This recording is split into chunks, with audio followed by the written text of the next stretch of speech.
സഞ്ജുവിനെക്കുറിച്ച് എന്ത് പറയണം എന്ന് കൃത്യമായി അറിയില്ല. കാരണം നമുക്കിപ്പോൾ ഇന്ത്യൻ ക്രിക്കറ്റ് ടീമിൽ മുമ്പും മലയാളികൾ ഉണ്ടായിട്ടുണ്ട്. ടിനു യോഹന്നാൻ, ശ്രീശാന്ത് ഒക്കെ പോലെയുള്ള ഒരുപാട് താരങ്ങൾ ഉണ്ടായിട്ടുണ്ട്. പക്ഷേ സഞ്ജു സംതിങ് ഡിഫറൻ്റ് ആണ്.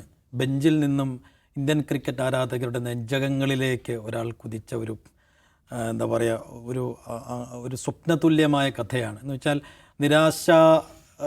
നിരാശ കലർന്ന മുഖവുമായി ബെഞ്ചിലിരിക്കുന്ന ഒരു സഞ്ജു നമ്മുടെ മുന്നിലുണ്ട്. ആ ചിത്രം നമ്മുടെ മുന്നിലുണ്ട്. അന്നൊക്കെ നമ്മൾ സ്വപ്നം കണ്ടിട്ടുണ്ട് ഇങ്ങനെ സഞ്ജുവിൻ്റെ ഇൻഡിവിജ്വൽ പെർഫോമൻസിലേറി ഇന്ത്യ ഒരു സെമിയിലെത്തുന്നു, ഫൈനലിലെത്തുന്നു, ഫൈനൽ കപ്പടിക്കുന്നതൊക്കെ കുട്ടികളൊക്കെ പലപ്പോഴും സ്വപ്നം കണ്ടിട്ടുണ്ടാകും.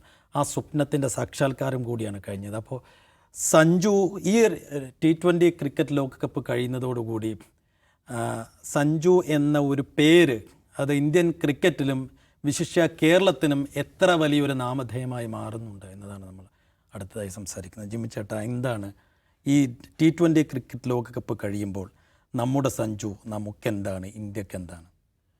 ഒരു ഹൗസ് ഹോൾഡ് നെയിമായി മാറി. ഞാനിപ്പോൾ ഈ കഴിഞ്ഞ ദിവസങ്ങളിലൊക്കെ ഈ കളി കഴിഞ്ഞ ഉടനെ ഇന്ത്യയിലെ ഏതൊക്കെയോ ഭാഷകളിൽ സഞ്ജുവിനെ പുകഴ്ത്തിക്കൊണ്ട് റീലുകളൊക്കെ നമ്മൾ കാണുകയാണ്.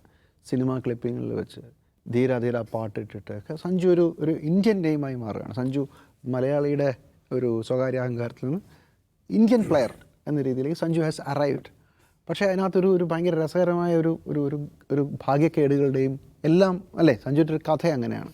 ഈ കളി കഴിയുമ്പോൾ ഗൗതം ഗംഭീർ പറഞ്ഞൊരു കാര്യമുണ്ട്, ഞങ്ങൾക്ക് ഒരു കളിക്കാരനിലുള്ള ഉള്ള വിശ്വാസം അതാണ് ഏറ്റവും പ്രധാനപ്പെട്ടത്. പക്ഷേ അത് ഹോപ്പല്ല. ഒരു കളിക്കാരനിൽ ഹോപ്പ് ഉണ്ടെങ്കിൽ പറ്റില്ല, വിശ്വാസം ഉണ്ടെങ്കിലേ പറ്റുള്ളൂ. അതാണ് സഞ്ജുവിൽ ഞങ്ങൾ അടയാളപ്പെടുത്തിയതെന്ന് എടുത്തു പറഞ്ഞതാണ്. ഇതിനകത്ത് ഏറ്റവും പ്രധാനപ്പെട്ട കാര്യം. പക്ഷേ ഇത് കളി കഴിഞ്ഞപ്പോൾ പറഞ്ഞതാണല്ലോ. സത്യത്തിൽ ഇന്ത്യൻ ക്രിക്കറ്റ് ലോകം സഞ്ജുവിനോട് അങ്ങനെയാണോ പെരുമാറിയിട്ടുള്ളത് എന്നതൊരു ഒന്ന് പുറകോട്ട് എടുത്തു നോക്കാം. 2024 ഏറ്റവും കൂടുതൽ ഒരു ഇന്ത്യക്കാരൻ നിലയിൽ 3 സെഞ്ചുറികളാണ് സഞ്ജു 2020 എടുത്തത്. 2020 സെഞ്ചുറി ഇറ്റ്സെൽഫ് ഈസ് ഇമ്പോസിബിൾ. അതും ഫാസ്റ്റസ്റ്റ് സെഞ്ചുറികളായിരുന്നു. അത്രയും എടുത്തു. 2025 സഞ്ജു പക്ഷേ ഇംഗ്ലണ്ടിനെതിരായ സീരീസിൽ സഞ്ജു 1 കാലിടുന്നു. അപ്പോഴേക്കും ശുഭ്മാൻ ഗില്ല് വരികയാണ്. ശുഭ്മാൻ ഗില്ല് വൺ ഡേയിലും അതുപോലെ തന്നെ ടെസ്റ്റിലും മുടിചൂടാൻ തന്നെ നിൽക്കുന്ന ശുഭ്മാൻ ഗില്ലിനെ ഇതിലേക്ക് കൊണ്ടുവരികയാണ്. അപ്പോൾ അന്ന് പറഞ്ഞു കേട്ട ഒരു തിയറി, ഈ വിരാട് കോഹ്ലിയും ഒക്കെ നിറമങ്ങുന്നു, അവർ പോയി, ഇനിയിപ്പോൾ അവരാകെ വൺ ഡേയിൽ മാത്രമേ ഉള്ളൂ.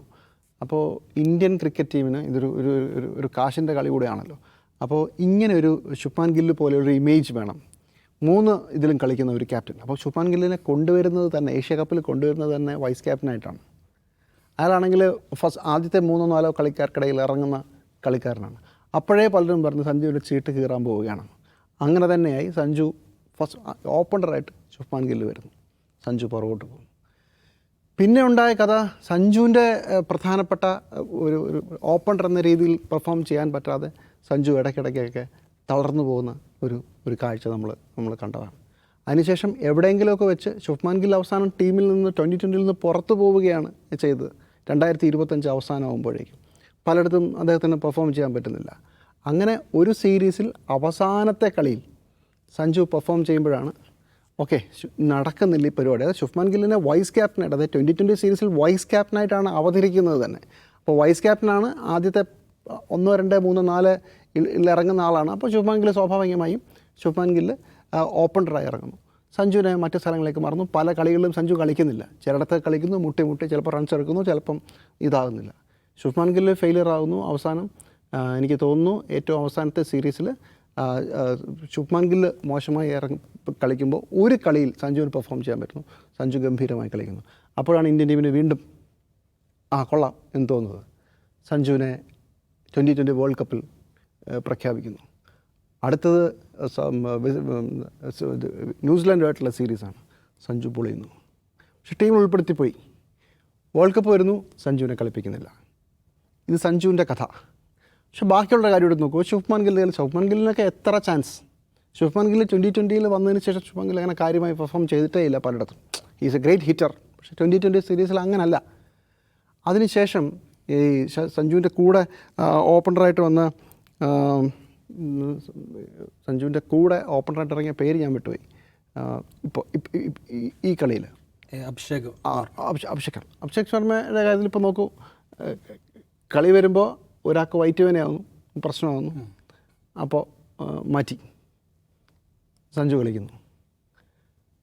അത് കഴിഞ്ഞ് അടുത്ത കളിയാകുമ്പോഴത്തേക്കും അത് അസുഖം മാറി തിരിച്ചു വരുന്നു.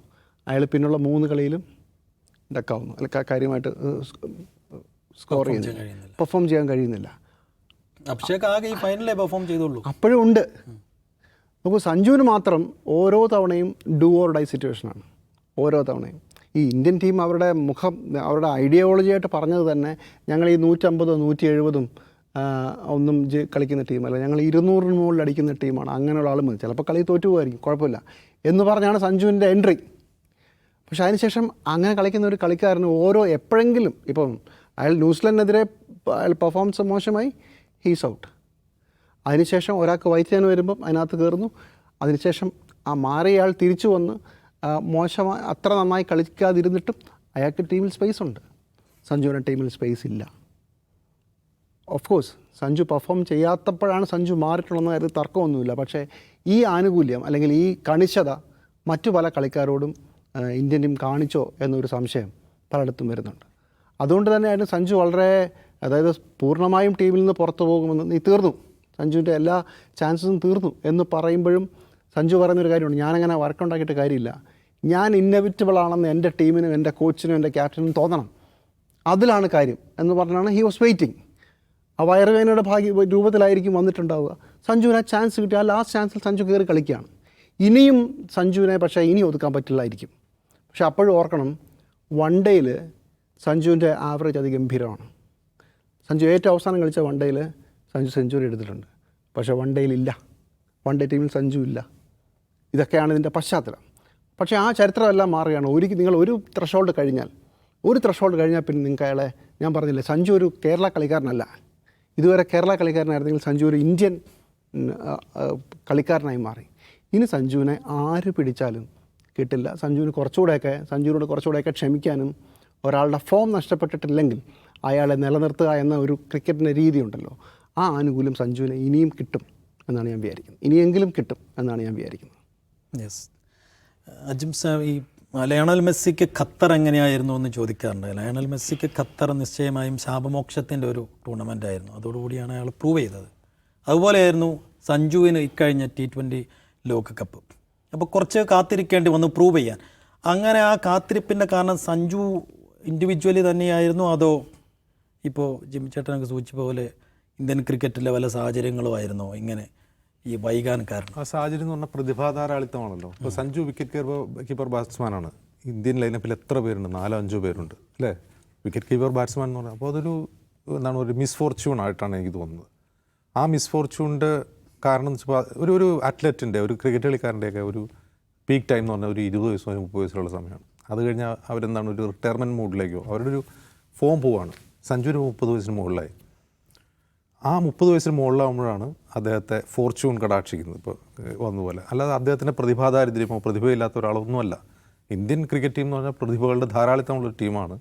അപ്പോൾ അദ്ദേഹത്തിൻ്റെ ഒരു പൊസിഷനിൽ ധാരാളം ആളുകളുണ്ടെന്ന് മാത്രമേ ഉള്ളൂ. അല്ലാതെ അദ്ദേഹത്തോടെ എന്തെങ്കിലും തരത്തിലുള്ള ഡിസ്ക്രിമിനേഷൻ കാണിച്ചു എന്നോ അല്ലെങ്കിൽ നോർത്ത് ഇന്ത്യൻ ലോബിയുടെ ബയസ് എന്നോ ഫാൻസൊക്കെ അങ്ങനെയൊക്കെ ആരോപിക്കുമല്ലോ, എനിക്കങ്ങനെ തോന്നിയിട്ടില്ല. പക്ഷേ സഞ്ജു ഒരു റിസൈലൻസോടെ നിന്നു, ക്ഷമയോടെ നിന്നു. ഇപ്പോൾ ഈ ന്യൂസിലൻഡുമായിട്ടുള്ള കളിയിൽ അദ്ദേഹം വളരെ പൂറായിട്ട് പെർഫോം ചെയ്തത്. പെർഫോമൻസ്.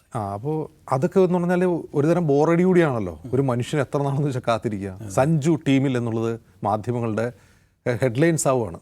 സഞ്ജു ഉണ്ടാകുമോ? നമ്മൾ തന്നെ എത്ര ഹെഡ്സ് അടിച്ചിട്ടുണ്ടാവും? തീർച്ചയായും. ടീം പ്രഖ്യാപിക്കുന്നു സഞ്ജു ഉണ്ടാകുമോ, എത്ര ഹെഡ്സ് അടിച്ചിട്ടുണ്ടാവും. അപ്പോൾ അത് നമുക്ക് തന്നെ അത് ബോറടിച്ചിട്ടുണ്ടാവും അല്ലേ. അപ്പോൾ സഞ്ജുവിന് എത്ര ബോറടിച്ചിട്ടുണ്ടാവും. അപ്പോൾ അത്രയും ബോറടിച്ചിട്ട് ഇറങ്ങിയിട്ട് ഫോം പോകാന്നുള്ളത് സ്വാഭാവികമാണ്. പക്ഷേ സഞ്ജു അതിനുവേണ്ടി സാക്രിഫൈസ് ചെയ്തൊരു 10 വർഷമാണ് അല്ലേ. അതുകൊണ്ട് ഒരു 10 കൊല്ലത്തോളം കാത്തിരുന്നു. 10 കൊല്ലത്തോളം കാത്തിരുന്നാണ് ഫോമിലേക്ക് വരുന്നത്. നമ്മളതിനെ ഏതെങ്കിലും തരത്തിൽ സഞ്ജുവിനെ ഒതുക്കി അല്ലെങ്കിൽ നോർത്ത് ഇന്ത്യൻ മാഫിയ എന്ന് പറഞ്ഞാൽ കാര്യമില്ല. ഗൗതം ഗംഭീർ സംസാരിക്കുന്ന കുറേ കൂടി ആത്മാർത്ഥമായിട്ടാണ് എനിക്ക് തോന്നിയത്. അത് പറയുന്നത് ആ ഒരു വിശ്വാസമാണല്ലോ പറയുന്നത്. അത് മറ്റൊരു സൂചന കൂടിയാണ്, ഇനി സഞ്ജുവിൻ്റെ കാലമാണ്, ഇനി അയാളുടെ സമയമാണ്.